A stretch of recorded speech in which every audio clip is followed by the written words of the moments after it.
Afternoon, vinyl community. Aris here with another video. Been a while. I've been slightly obsessed in the last 2 or 3 weeks with the female women's beach volley, the Olympics, which I've just really enjoyed. I just went out. I love the pole vault. I went out to try and buy one of those poles. I went to JD Sports and I can have one of those 48-foot long poles, and they escorted me off the premises in the end. But where'd you buy them? You know, let me live my dream. It's a joke.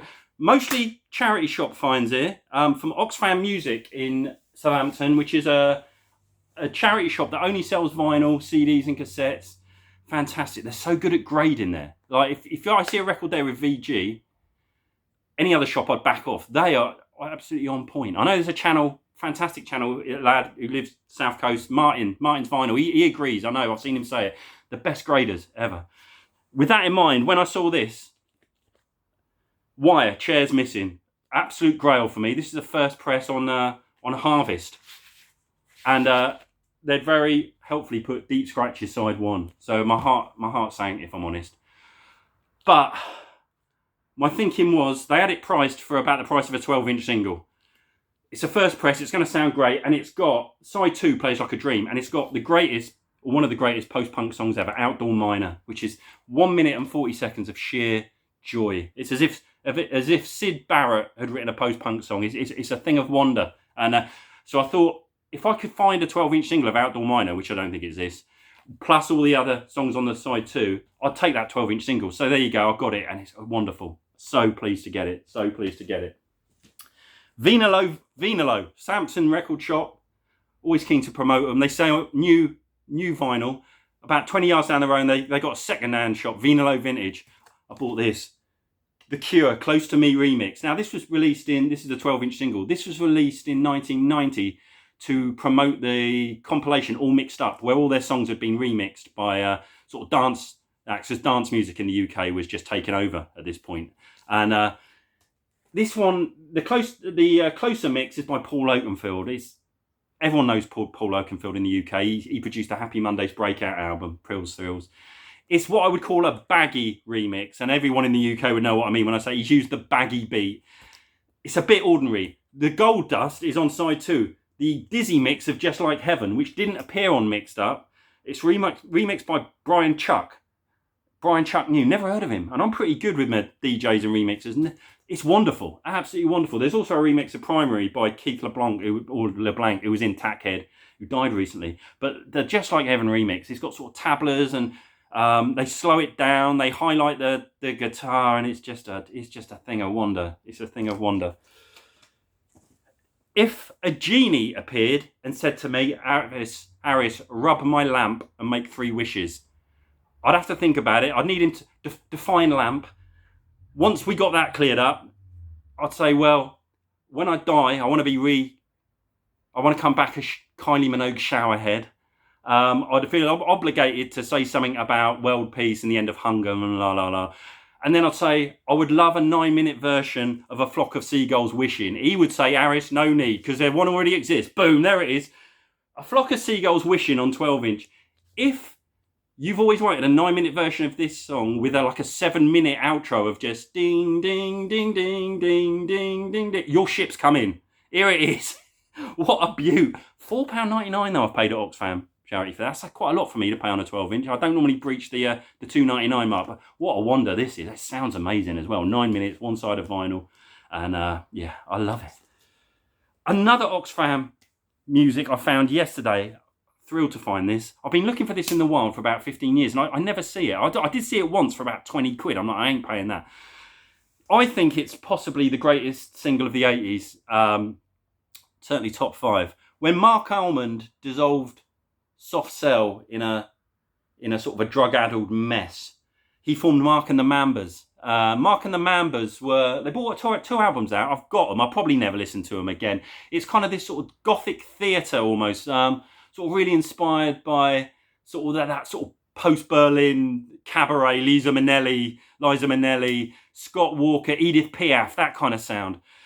One track I loved from those albums, and I bought it on 7-inch at the time in '84, was Black Heart. which is a thing of utter wonder, in my opinion. Got it on the 12-inch, £1.99. I looked on Discogs, there's only one copy in America and it's $40. Black Heart, it's kind of like the flip side of Say Hello, Wave Goodbye, the denouement. It all comes together, the strands all come together. I suspect in Say Hello, Wave Goodbye, he kind of got with the girl in the end. And this is with it all crashing and burning. It's a drum machine, a Casio drum machine kicks into life. Some sort of Arabic violins wash over. And then this sort of Hammer House of Horror organ kicks in. And then all of Mark Almond's Scott Walker fantasies come true. And the 7-minute Torch song, which is, as I say, I just think it's a thing of utter wonder. Only got to number 47 in the British charts. Not really surprising. It's not Russ Abbott's comedy Madhouse. Let's be honest, but it's fantastic. And I've played it about 8 times in the last day. It's just wonderful, wonderful. 12-inch, The American, Simple Minds. I think I saw Ben Rankin say that he fancied this. I'm not sure. Apologies, Ben, if you're watching, he didn't, but I don't like Simple Minds that much. In fact, I don't really like them at all. Although I know the early stuff's all right. So this is almost like George A. Moroder meets post-punk. It's wonderful, actually, this. It's very good. And I've heard the first couple of Simple Minds albums aren't bad. And it's got League of Nations on the flip. I haven't listened to that yet because I only bought this yesterday. But again, this is only a couple of quid. And on a 12-inch sounds the nuts. The absolute nuts. So fantastic stuff. Recently, I met a Harris Pilton super fan. I was in a pub down the road, which is also a record shop, only a couple of yards away. I was approached by a bloke I'd never met. Now, history has told me when I'm approached by blokes I haven't met in pubs in the afternoon while I'm flipping through records, it doesn't normally end well. Normally I end up in outpatients. But this bloke was called Paddy, and he was like, "You're Harris Pilton, aren't you?" I'm like, "Yes." He said, "I love your videos." Paddy was fantastic. He watches a lot of VC videos. He spoke warmly of a lot of VC channels. And we were having selfies done. He was sending a selfie to his missus. She came back like, "Oh my God, it's Harris Pilton." Wonderful times. I paid back the compliment by going to watch Paddy DJ at the Overdraft, which is the place I met him. A week and a half ago. Fantastic. He did an hour-long set. It was fantastic. Really fantastic. And he's in a DJ troupe called the Out of Focus DJs. There's 3 of them. They're playing the Overdraft on the 31st. Well worth going if you're into it. But he said, "Why don't you do a video about records where people have written on the cover and talk about those?" I thought, maybe. I had a search through. I don't have many, actually. But I had a search through and I found some. And I'll tell you what, this got me in the feels. This got me in the feels. DC Lee, See the Day. DC Lee it's the 12-inch of See the Day. Wonderful single. It's sort of a waltz time ballad. I wish Adele would do something like this. It'd be fantastic. DC Lee was Paul Weller's wife. And she was in the Style Council. Amazing voice, wonderful voice. And they split up eventually. But I think they're still friends. I think they had children. And it's been written on. To Jane, just to say I love you, Lewis. Ugh. Now, so he's given it, I reckon, now, considering the chorus of this song, I think is, "Will you ever learn to love with a little trust?" or something like that. I'm sensing that Lewis was in the Last Chance Saloon. This was in case of emergency break glass moment. I think things were going pear-shaped. That's just a gut feeling. This is it. To use an American football analogy, this was a Hail Mary pass. There's 10 seconds left on the clock, and he's got to throw the big rainbow out, hoping that someone catches it. Reminiscent of the Green Bay Packers in 2016 when they were playing the Nantucket sleigh rides, and they threw that legendary Hail Mary pass and to get him out through the championship. And the fact I've got this in my hands now tells me that maybe Jane maybe it didn't happen. Maybe it was a car crash in the end. He's put all this thought in, and Jane's just given it to charity back in '85, I imagine. I don't know, but I feel like rather like the Green Bay Packers, who actually went out in the final of the Mega Bowl, I think, to the Arizona Tampax eventually. But I think Lewis ended up leaving with his head held low. But Lewis, if you do watch, let us know, and even more importantly, can you like and subscribe? That'd be lovely. Thank you. Next up, Green Onions. I've got a theory. There's no song that's ever been made that everyone loves, apart from Green Onions by Booker T and the MGs. Surely no one dislikes it, do they? Is there another song that everyone loves? On this one, I love this. Bought it in W.H. Smith's Blackpool on a holiday, February the 7th, 1980, 99p. Why was he... I've got a few theories about this. It got re-released in 79 because Quadrophenia, the film, had come out, And it had that famous scene where Sting is dancing to Green Onions very badly as well. So it had been re-released, got in number 7 in the UK charts in 1979, actually, this. And he's bought it in Blackpool. That's a seaside resort. Maybe he'd gone up for a Mods versus Rocker tear-up. Maybe there was a bit like Quadrophenia. It was a seaside rumble. But who knows?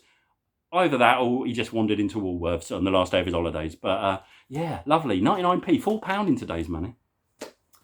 Here's another. I love this. Miles Davis Sketches of Spain. God knows how I bought this. I probably bought this when this was about £1, about 20 years ago. To Bob, to revive the ambience of España, that's Spain, if you're taking notes. Love from Susie. She's done it on a little sticker as well. Lovely stuff. This is my theory. Bob, Susie, and a couple of others, they've gone on a group holiday to Spain for a package deal, I imagine. Maybe San Antonio. Bob's looking at Paul, who doesn't when they're out in Spain.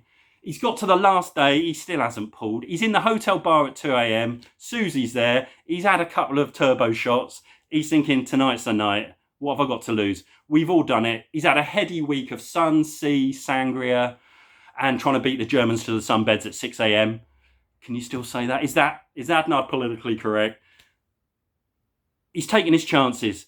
As we all know, what seems like a good idea at 2 a.m. in the hotel bar on the last day often seems like a very bad idea at 10 a.m. the next day when Susie's giving you the hairy eyeball over the mattress. I reckon he's just got out of there. And Sue's trying to woo him back. He's friend-zoned her, basically. And then she's trying to win him back with this. Now, any girl that sends you Miles Davis Sketches of Spain, it's a red flag, isn't it? This to me says you're going to be spending Sunday afternoons getting trawled around farmers markets. You're going to be spending Thursday night on the couch having to watch the Great British Bake Off. There's going to be a lot of crafting on Sundays. You know, gluing macaroni and glitter onto bits of card to make greetings. Oh, it's going to be awful. I say that Bob's friend zoned her. He's got out of there. If Suze had sent him a copy of Bon Jovi's Slippery When Wet, I think, on the other hand, he's thinking, boom, get in there. We'll have this over the line by Wednesday. But unfortunately, she's had a nightmare there. Bob and Suze, if you are watching, let us know how it went on. More importantly, like and subscribe. But yeah, lovely comment from Suze. But I don't think it went well. But there you go. Thanks for the video idea, Paddy. I'm sure we're bumping into each other again. I'm looking forward to it. And hope everyone stays safe. And anyone who's going to London on Saturday, hopefully I'll see you there. Take care, everyone.